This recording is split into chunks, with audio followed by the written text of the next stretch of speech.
Welcome to the Literary Titan podcast. In every episode, we dive into a book we've just read and share our thoughts, from best-selling authors to rising literary stars. We read it. Now let's talk about it. Ashley Cooper's The Holy Link of the God-Human-Animal Bond argues that our relationships with animals are not incidental, sentimental side notes to spiritual life, but part of a living triad in which God, human beings, and animals meet one another in creation, care, grief, and hope. The book moves through a series of shared chapters on connection, land, place, experience, spirit, story, wound, distance, and hope, folding biblical interpretation into memoir and pastoral reflection.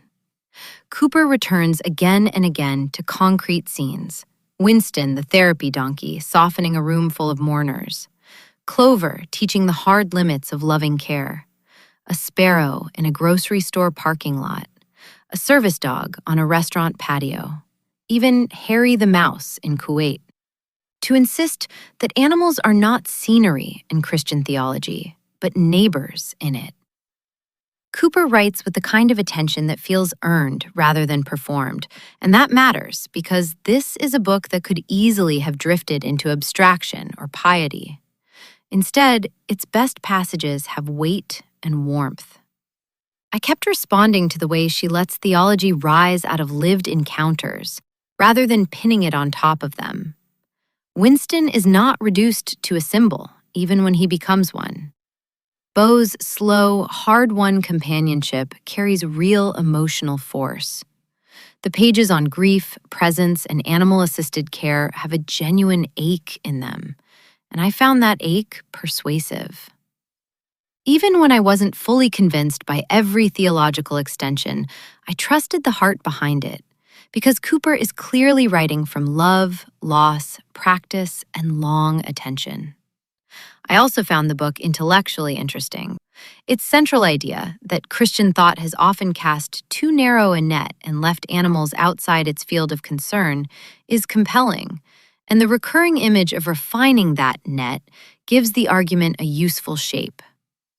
I liked the book most when it stayed close to that humane, searching pressure. The acronym GHAB, the phrase Holy Link, and some of the theological framing are repeated often. There were moments when I wanted a little less restatement. Still, even there, the book's sincerity kept me engaged, and its moral imagination is hard to dismiss. It asks readers to become more attentive, less domineering, and more answerable to the vulnerable life around them. That's an argument with real moral and spiritual beauty. The Holy Link of the God-Human-Animal Bond is an earnest, moving, and deeply felt book that enlarges the emotional and theological field it enters.